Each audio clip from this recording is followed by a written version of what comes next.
الحمدللہ رب العالمین والصلاة والسلام علی سید الانبیاء والمرسلین۔ میں وزیر اعظم عمران خان صاحب سے گزارش کروں گا کہ آپ کے نیچے جو کابینہ بیٹھی ہے اور جو لوگ بیٹھے ہیں، بالخصوص حکومت سندھ اور دیگر شہروں کے جو ترجمان ہیں اور حکومتی نگران ہیں، کہ آپ دیکھیں کہ آپ کے نیچے فیصلے کس طریقے سے ہو رہے ہیں۔ یہ بالخصوص یہ جو فرقہ واریت کو پھیلانے کی کوششیں کی جا رہی ہیں نا، شیعہ اور سنی فساد کو برپا کرنے کی کوشش کی جا رہی ہے، خدا را ایسے لوگوں کو بے نقاب کریں اور ایسے لوگوں کو سر عام سزا دیں، ایسے لوگوں کو برطرف کریں، ان کی سیٹوں سے ان کا عہدہ چھینیں، ان کو عہدے سے معزول کریں۔ آپ دیکھیں آج میڈیا نہیں دکھا رہی بالکل بھی ماتمی جلوس اور دیگر جلوس۔ میں آپ کو ایک بات کیٹیگوریکلی کہہ دوں کہ مولا کائنات سے الحمدللہ کسی سنی کو کبھی کوئی اختلاف تھا نہ ہے نہ رہے گا۔ وہ سنی ہو ہی نہیں سکتا جو مولا علی سے پیار نہ کرے۔ ہم سب الحمدللہ یوم علی کو منانے والے۔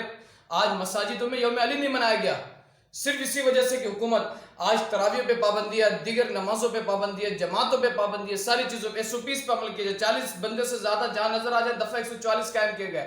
کئی علماء کو انہوں نے پکڑ کے ہراساں کیا، کئی علماء کے اوپر FIR کٹ گئی، اور آج کوئی بولنے والا نہیں۔ میں صرف اورنگی ٹاؤن کی جو آنکھوں دیکھا حال ہے میں آپ کو بات بتاؤں، 5 نمبر 11:30 4 نمبر اسی طریقے سے شیعہ کوارٹر ہر جگہ سے جلوس سے نکلی فل پروٹوکول کے ساتھ، کوئی SOPs پہ عمل نہیں، کوئی ڈسٹینس نہیں، کوئی سوشل ڈسٹینس نہیں، کچھ بھی نہیں۔ یہ کیا کرنا چاہ رہے ہیں آپ؟ عوام الناس کو کیا سبق دینا چاہ رہے ہیں آپ؟ لوگوں کے دلوں میں کون سی نفرت ہے؟ حکومت سندھ جو ہے بالخصوص یہ جو 3-4 لیڈر بنے پھر رہے ہیں نا اور فرعون بنے پھر رہے ہیں، ان کو چاہیے کہ ہوش کے ناخن لیں، کچھ شرم کریں، حیا کریں، مکر و ریا سے کام نہ لو، یا اسلام پہ چلنا سیکھ لو یا اسلام کا نام نہ لو۔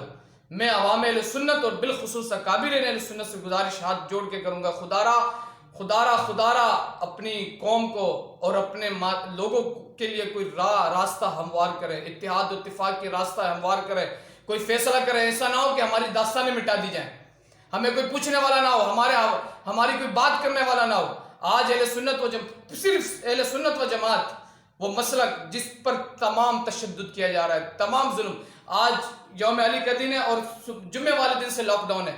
کیوں جمعے والے دن سے لاک ڈاؤن ہے؟ ان کی حکمت عملی دیکھیں آپ۔ آج لاک ڈاؤن کی وجہ یہ کہ تاکہ ان کو پروٹوکول ہو جائے۔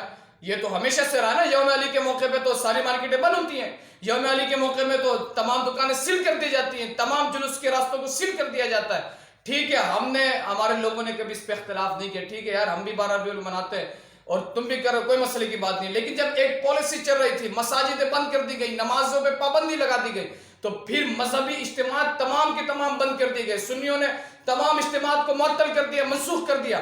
تو ان کو کون سی ایسی چیزیں فیسیلیٹ کر رہی ہیں میرے بھائی کہ یہ بند نہیں کر سکتے ہیں؟ اور معذرت کے ساتھ یہ میڈیا دجالی میڈیا جو کہ ہر وقت اس بات پہ لگا ہوا کس مسجد میں نماز ہو رہا ہے، کس مسجد میں جماعت ہو رہی ہے، صدر صاحب ادھر ادھر گھوم رہے ہیں کہ یہاں پہ کتنے لوگ نماز پڑھیں، 10 سوشل ڈسٹینسنگ۔ اب کدھر چلے گئے سارے؟ مر گئے کدھر؟ شرم نہیں آ رہی، حیا نہیں آ رہی ان لوگوں کو؟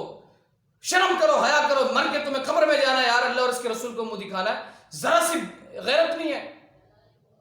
کس طریقے کے کام یہ کر رہے ہیں؟ میں آپ کو ایک بات بتا دوں، آج امت مسلمہ کو چاہیے کہ اتحاد و اتفاق کی فضا، جانے جاتی چلے جائیں، ایسی جانوں کا کیا کرنا ہے جو اللہ اور اس کے رسول کی دین کی حفاظت نہ کر سکے ہم۔